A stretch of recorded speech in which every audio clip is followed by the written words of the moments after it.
তো নমস্কার বন্ধুরা, আশা করি সবাই ভালো আছেন।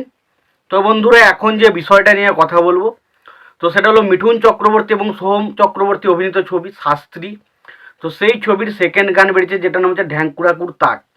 তো সেই গানটা আমার কেমন লাগলো, তো সেই নিয়ে হবে আজকের আলোচনা। তো ভিডিওটা খুবই ইন্টারেস্টিং হবে, ভিডিওটাকে আপনারা শেষ পর্যন্ত দেখতে থাকবেন। চ্যানেলটায় নতুন হয়ে থাকলে অবশ্যই আপনারা চ্যানেলটা সাবস্ক্রাইব করে নিয়ে পাশে বেল আইকনটা অবশ্যই প্রেস করে দেবেন। তো ঢ্যাঙ্কুরাকুর তাক গানটার লিরিক্স দিয়েছেন সিজাত। গানটার মিউজিক কম্পোজার হচ্ছে ইন্দ্রদীপ দাশগুপ্ত, এবং গানটা গেয়েছেন হচ্ছে অভিজিৎ ভট্টাচার্য, অন্তরা মিত্র এবং ঈশানী মিত্র। তো গানটা কেমন হলো? দেখুন, গানটা লিরিক্স খুব ভালো, গানটার মধ্যে মিউজিক খুব ভালো, গানটা গাওয়া হয়েছে খুব ভালো। মিঠুন চক্রবর্তী যে দেখতে খারাপ লাগছে না, মোটামুটি ভালোই লাগছে। মিঠুন চক্রবর্তী, সোহম চক্রবর্তী বা দেবশ্রী রায় বা আরও যারা রয়েছে, প্রত্যেকে দেখতে খুব ভালো লাগছে। যে দুর্গা ঠাকুরের যে মণ্ডপটা দেখানো হচ্ছে সেটা ডেফিনেটলি খুব ভালো। তারপরেও গানটাকে আমি কিন্তু একটা ভালো গান বলতে পারছি না। যদি আপনি গানটা শোনেন তো আপনার গানটা শুনলে কিন্তু ভালো লাগবে, বাট আপনি যখন একটা গানের পুরো বিষয়টা আলোচনা করবেন, তখন আপনি ভিডিও, অডিও সমস্ত কিছুটা নিয়ে আলোচনা করবেন।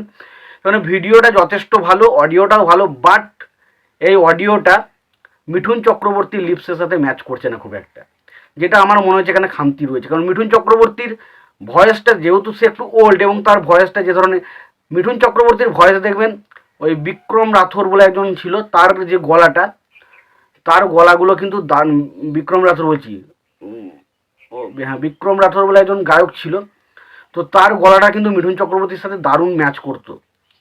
তো এখানে অভিজিৎ ভট্টাচার্যের গলাটা কোথাও না কোথাও কেনা মিঠুন চক্রবর্তীর সাথে ম্যাচ খাচ্ছে না, ফলে গানটা যতই ভালো হোক না কেন, সেই ইমপ্রেসটা আমাদেরকে জাগাতে পারছে না। এটা একদম ট্রু সত্যি কথা বললাম। আমি শাস্ত্রী ছবিটিকে ফুল ফিল সাপোর্ট করছি, বাট এটা একদম সত্যি কথা যে গানটা সব কিছুই ভালো হয়েছে, কিন্তু গানটাকে সেইভাবে কোথাও না কোথাও একটু খারাপ জিনিসের জন্য জিনিসটা খারাপ লাগছে দেখতে। কারণ অভিজিৎ ভট্টাচার্য পরাণ যায় জুলিয়ারতে ঢাকের তালে গানটা গেয়েছিল, সেই গানটা বিশাল সাকসেসফুল হয়েছিল। তো এই গানটা কোথাও না কোথাও গিয়ে এটা দেবের সাথে গলার সাথে ভালো ম্যাচ করেছিল, বাট এই মিঠুন চক্রবর্তীর গলার সাথে কোথাও না কোথাও গিয়ে একটু ম্যাচ করছে না, ফলে যেই জায়গাটা আমাদের কাছে ইরিটেটিং লাগছে, একটু দেখতে খারাপ লাগছে।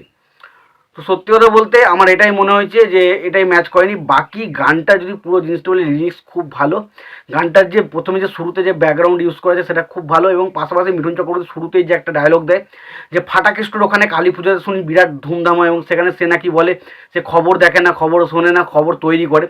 তো এবছরে পুজোটা, এই দুর্গা পুজোটা যেন পুরো শাস্ত্রীর নাম হয়, পুরো শাস্ত্রীর নামে চলে। তো সেই জায়গাটা দেখে, এবং মিঠুন চক্রবর্তীর সাথে সোহমের যে একসঙ্গে দেখা হবে, সেই জায়গায় যে দুজনের মধ্যে এক্সপ্রেশন, সেই জায়গাটা খুব চরমভাবে লাগে। বাকি মিঠুন চক্রবর্তী, দেবশ্রী রায় দুজনের অনেক দিন পরে একসঙ্গে দেখে খুব ভালো লাগলো। এবং গানটা বলছি না খারাপ নয়, তবে কি কোনো জায়গায় মিঠুন চক্রবর্তীর গলাটার জায়গায় একটুখানি খামতি লেগে গেল, বাট গানটা ওভারঅল কিন্তু গানটা বেশ ভালো, গানটা শুনতেও ভালো লাগছে।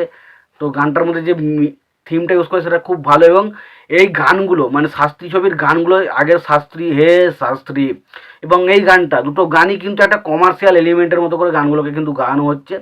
তো যেটা কিন্তু খুব একটা ভালো দিক, এবং সত্যি কথা বলছি, দেখা যাক পরবর্তী সময় আর বাকি কী কী গান আছে এবং ছবিটা বক্স অফিসে কী করতে পারে সেটা দেখার মতো বিষয় হবে। তবে এই গানটা ভালো গান হতে পারতো, বাট আমার কাছে কিন্তু গানটা মোটামুটি লেগেছে। তোমাদের কেমন লেগেছে অবশ্যই জানিও।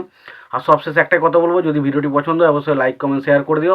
চ্যানেলটা নতুন হয়ে থাকলে অবশ্যই আপনারা চ্যানেলটা সাবস্ক্রাইব করে নিয়ে পাশে বেল আইকনটা অবশ্যই প্রেস করে দিও। ভালো থেকো, সুস্থ থেকো, দেখা হচ্ছে পরের ভিডিওতে।